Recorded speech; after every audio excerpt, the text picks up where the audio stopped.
This was one of those instances. I usually kind of avoid after hours trading, but I was short this. And when they started moving up after earnings, I got out lickety split. And I'm glad for that too, because it got uglier. It's having an enormous move, 21%, $43, just terrific. The pattern that had been on that. And I'll be making some drawings in our conversation today because these are pretty blank charts this morning. But this had been past tense, the topping pattern, which did good results. We fell hard, we retraced, we fell even harder, began to push higher, and was starting to sink again. But this is just to put on its Nikes and just jumped deep into this pattern now. And of course, all the SaaS stocks also benefited from those tailwinds. So yeah, was short, got out at a loss, but not as bad as it would if I just hung on. So after hours trading can be handy sometimes. Yeah, for sure. And this has been a wild one because we opened up at 2:30 and we've gapped higher over the last hour, less than an hour, another 20 points. So kind of crazy. Yeah, but adjunct to that, there's a little good news from my perspective, which is Intuit. And to explain, I had shorted Intuit either, I can't remember which one of these 2 days. We had our nice tumble after earnings, and it opened quite weak yesterday. And so I covered, and but I noticed I wanted to keep an eye on this price gap. And wouldn't you know it, because of CRM's tremendous strength flowing into SaaS stocks, Intuit benefited from that. But it was almost a picture perfect seal.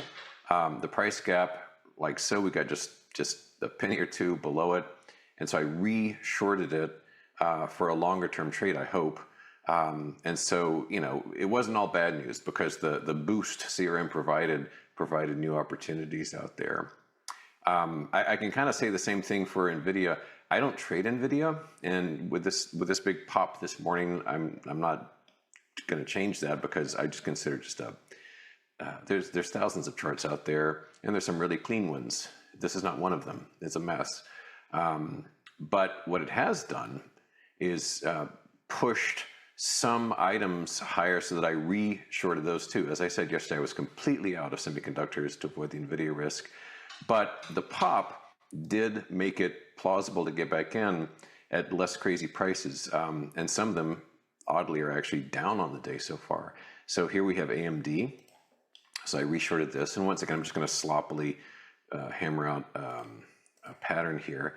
So AMD's moving the right way, down over 1%. I also get back into Micron, not nearly as clean a pattern. In fact, that's being too generous. It's a pig of a pattern, but it's better than Nvidia. And so I'm back into this one.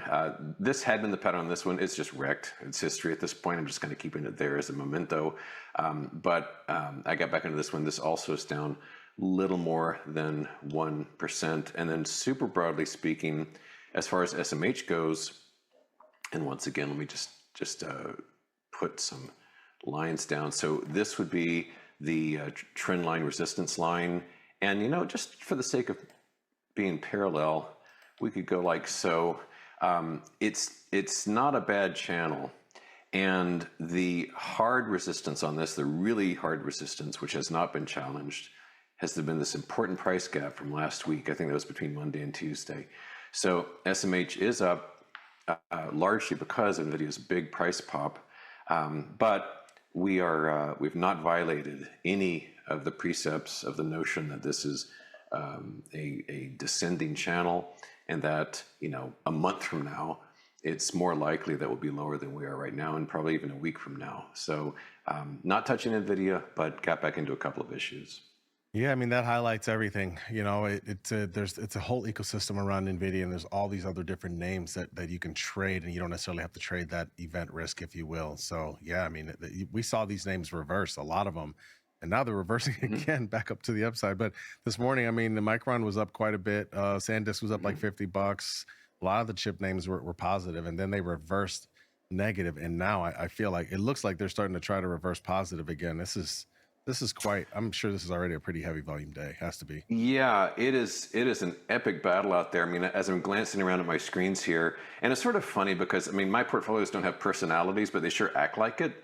Because like one of them, I have 10 positions. They're almost all red, and the other one, I've got 15 positions. It's a split, like half red, half green, and so it's just dumb chance, I guess. But you know, ES is up 40, NQ's up over 320, and yet there are opportunities in both directions out there. And to that point, my weird trade is still being a little champ here. This is China FXI, and it's pretty cool because the cold fact of the matter is that our own markets are quite green, and yet if you look at FXI, you know, it's been banging out this whole series of price caps one after the other. Let me just illustrate these. If I may, come in you. So we've got this, and then we're down today, you know, not dramatically, but you know, almost 1%. And so we have been slipping lower on this. And as I pointed out before, this for me is a long-term trade with March 2027 puts at a $37 strike. It's a pretty big position, and you know, anecdotally, the Trump-Xi summit is in about a month, maybe less, and that'll probably wiggle things around some. But I've given this time. I've got over 200 days on these, and given where we're at relative to the long-term behavior of this, definitely so far so good. Watching it closely, but I'm liking the way this is acting. Wait, that's a good call out. When is that summit? I don't know precisely. I want to say like September 20 something. So 4 weeks or so. Beautiful. Yeah, I think we'll have our eye on this one for sure.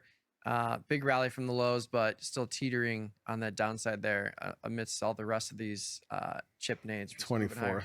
Yeah, September 24th. Apparently, we'll see if it actually happens. Interestingly enough, the last excitement around FXI was this bar right here, which you guessed it was their last summit, and that was, I guess Trump was in China, and this, or they met somewhere. I don't know where it was. Yeah. And this one's going to be in DC. But this bar here was kind of the last ecstatic gasp of that, and for whatever reason, we entered in this long slog lower. So, but I'm not anchoring the trade based on, oh, they're going to talk to one another. It's not that. It's just the long term behavior of this quiet dog.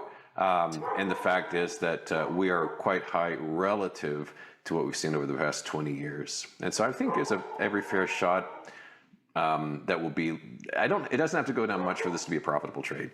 And I've got lots of time. So far so good. Fingers crossed on FXI. Yeah, they last met May 14th and 15th. I totally forgot about that. God, it's been a busy year. Okay. Yeah, I just didn't remember that at all. God. Just one more out of the blue, kind of a weird one.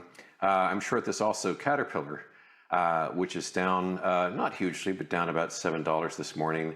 And you had made mention earlier about kind of the variety of companies in hyperscaling, and this is one of them, because most people are like, good God Almighty, I mean, muzzle this dog. You think of tractors and combines and wheat threshers, which I'm going to throw this canine into. But Caterpillar is a big component of hyperscaling. I mean, this is construction. These are large construction projects, so they've been very wrapped up in the hyperscaling revolution, if you want to say. But as a chart, it is a beast. You know, you look at this sucker right there. That to me is a very handsome looking topping pattern. So I shorted this a while ago. So far, so good on this. I'm hoping this will be a long-term trade. It's richly valued relative to its past valuations fundamentally. So yeah, Caterpillar, kind of a weird one. You expect Oracle and AMD, but not Caterpillar. Yeah, that's been an interesting one we've been watching too. For sure. And yeah, it's there's always layers to movements, and Caterpillar is definitely in that second layer when it comes to the AI movement. You got to build the data center somehow. Yeah. One last question. Does Jackson Hole influence either of your fellows' trading or disposition or risk? I mean, I'm aware that it's coming. I'm not trading anything specifically for it. Yeah. I'm just wondering if it's like, oh, I'll wait till it's done as a binary event or something like that. I know it's not, but I just, do care. I don't care that much, but I have deep, deep wounds from Benjamin Bernanke back in his Jackson Hole, so it always gives me the jitters. Honestly, I actually don't give a shit at all. All right, I like it. I gotta drink some of what you're drinking, sir. There you go. Give me some Brave juice. Not too much implied volatility. So that's what I would say is like, I'll look at SPX and see if there's a big move priced in. If not, then I just take it as a non-event until proven otherwise. Well, everybody be like Jamal, not like Tim. Appreciate you, Tim. We'll see you a little bit later today. Okay, gentlemen. I'll see you tomorrow. Sounds good. E-minis up 35, NASDAQ up 300. We're going to take a quick 90-second break. We got some research on the other side of it. You're watching Tasty Live.